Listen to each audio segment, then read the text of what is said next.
This webcast talks about the worksheet on conductors and insulators. In the first problem, we have a depiction of an iron nail and a neutral plastic rod. Both of these objects are neutral, meaning that they have the same number of positively charged protons and negatively charged electrons. Okay, let's take the iron nail first. That's the picture at the top. So iron is a metal, it's a conductor, and therefore when we represent the charges at the microscopic level, we want to just show the pluses and minuses being evenly distributed. There is a minus, an electron close to each proton. Those charges are balancing each other, and so the overall charge for the entire nail is 0. It is neutral. The atoms are aligned in a crystalline structure. They are joined by rigid bonds. The protons, therefore, in the nucleus do not move. Their arrangement will stay the same no matter what happens to this nail. The valence electrons are freely mobile, and they are allowed to move beyond their atom since the nail is made of a conducting material. But right now, this nail is neutral. It is not polarized because it is not in proximity to any charged objects. And so there's just an even distribution of the electrons and atoms in this nail. Now, if we look at the plastic rod, which is the picture at the bottom, plastic is an insulating material, and for insulators we do draw circles to represent the atoms. The reason we do that is because it reminds us that the valence electrons are constrained. They are not free to move beyond their atom. The atom holds very tightly to those electrons. Again, the atoms are joined by rigid bonds, and so the atoms themselves will not ever move. The valence electrons are held tightly by their atoms, cannot move beyond the circle there, and so that circle represents the electron cloud. That's where the electrons are located for each atom. Overall, this rod is electrically neutral. In the next picture, number 2, now the nail and the rod have been brought close to, but they never touch, a negatively charged Van de Graaff generator. The Van de Graaff generator is a machine that provides an unlimited supply of negative charge to the sphere. And that's why on that sphere we have drawn just a lot of negative signs to indicate that there is a lot of excess negative charge on that sphere. Okay, let's take the metal nail first. That's the picture on the right. The nail is made of a conducting material, so its electrons are freely mobile. Those electrons are repelled by the negative Van de Graaff generator because the electrons have a negative charge and like charges repel. So those electrons, since they're able to move throughout the nail, they move as far as they can to the right-hand side of the nail. Therefore, the nail becomes strongly polarized because the electrons have migrated through the metal to that end that is on the far side away from the Van de Graaff generator. Now overall, this nail is still electrically neutral. It has not gained or lost any electrons yet. It is just polarized. If we were to pull this nail away from the Van de Graaff generator, it would resume looking like it looked in number 1. All of the electrons and protons would be evenly distributed. Okay, let's talk about what happens to the plastic rod, which is shown in the picture on the left. Now, the plastic rod is made of an insulating material, and so its electrons are not allowed to move beyond the atoms. They are held very tightly by their atoms. But the electron clouds can shift a bit. And so the electron clouds have a negative charge, and they are repelled by the negatively charged Van de Graaff generator. So in this case, I've exaggerated the distortion of the electron cloud. And so in the first couple of circles that are representing atoms, the circles on the right-hand side, I've elongated those circles just to kind of indicate that the electron cloud is trying to shift away from the Van de Graaff generator. Now, as you move over to the left-hand side of the plastic rod, the effect is much smaller because the left-hand side of the rod is not as close to that negatively charged Van de Graaff generator.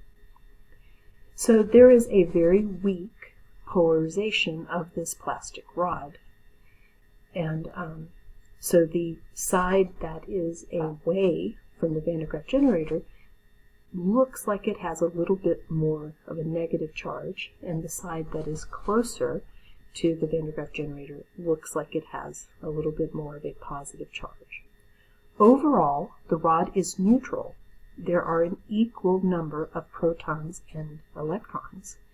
And if we were to take this rod away from the Van de Graaff generator so that it's not close to something with a lot of charge, the electron clouds would return to their very symmetrical distribution around the nucleus of each atom. Okay, let's look at number 3. So here we meet Mike Piepan, the little guy holding a pie pan, and he's using a wooden handle to hold the pie pan so that the pie pan is insulated from him. Okay, so on the left-hand side, Mike causes his metal pie pan to touch a negatively charged Van de Graaff generator. When the pie pan touches the Van de Graaff generator, there is a path for electrons to travel from the generator into the pie pan by conduction. And so many freely mobile electrons will migrate to the side of the pan away from the Van de Graaff generator because the pan's own electrons are repelled by the negatively charged Van de Graaff generator. But in addition to the pan's 7 electrons moving over to the right-hand side, also this pan gains excess electrons by the process of conduction. Electrons move from the Van de Graaff generator into the pie pan. Now, while we're looking at it in this left-hand picture, the pan is very polarized, right? It is strongly polarized with the electrons on the far right-hand side. They are repelled by the Van de Graaff generator. And the protons, of course, have to stay where they are because they are in the center of the atoms, which are rigidly bonded to each other. Now, Mike takes his pie pan away from the Van de Graaff generator. Now we're looking at the picture on the right. So the plus signs, which indicate the protons in the nuclei of the atoms, stay in their same places. They do not move. The atoms are rigidly bonded to each other. But look what happened to the electrons. The electrons have now evenly distributed around the plate.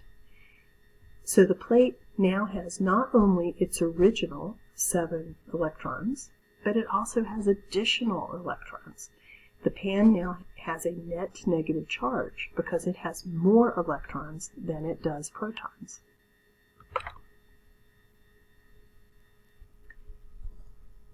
Let's look at number 4. So in number 4, Mike takes that negatively charged pie pan that he created in step 3, and he touches it now to a neutral pie pan.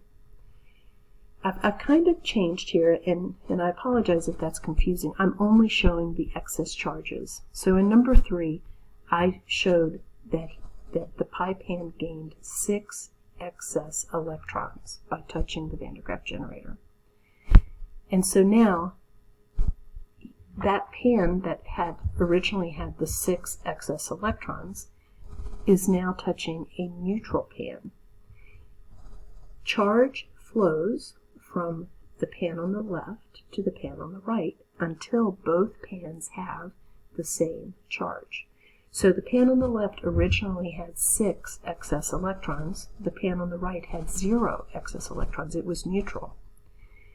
Those 6 electrons divide. Half of them move to the pan on the right.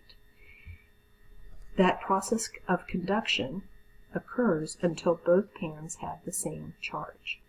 And I'm showing the electrons on the sides of the pan because they are repelling each other. Then, if he were to separate the two pie pans, so he pulls them apart, now those excess electrons distribute evenly on the pans. Both pans now have a net negative charge. So this was illustrating the process of conduction. Let's look at number 5. Now, two pie pans that are touching each other are brought close to the Van de Graaff generator, but they don't touch the Van de Graaff generator. So in this situation, in the picture on the left, the free valence electrons that are in both pans are repelled by the very negatively charged Van de Graaff generator. And those electrons migrate as far as they can to get away from the Van de Graaff generator. So they end up moving to the far side of the second pan. Because the two pans are touching, there is a bridge that allows electrons to move from one pan to the other through the process of conduction. So there is conduction here. Electrons move from one pan to the other, but we're also seeing polarization. Because the pans are close to this very charged object, the Van de Graaff generator, the electrons that are freely mobile have migrated to as far away from the Van de Graaff generator as they can. Okay, so now Mike separates very quickly the two pie pans. The pie pan on the left now has lost electrons. While the pie pans were polarized, its electrons moved to the other pan to get away from the Van de Graaff generator. And so when the pans are quickly separated, there wasn't time for the electrons to go back to their original pan. So that pie pan on the left now has a net positive charge because it has lost electrons. The pan on the right, now it has a net negative charge. It has gained electrons. It gained electrons from the pan on the left. When it was touching that pan on the left, while they were being polarized by the Van de Graaff generator, there was conduction from the pan on the left to the pan on the right. All of these charges evenly distribute around the pans because they're not being polarized anymore. They are away from the Van de Graaff generator. Let's look at number 6. Okay, so this is going to illustrate the process of induction, creating a charge by induction.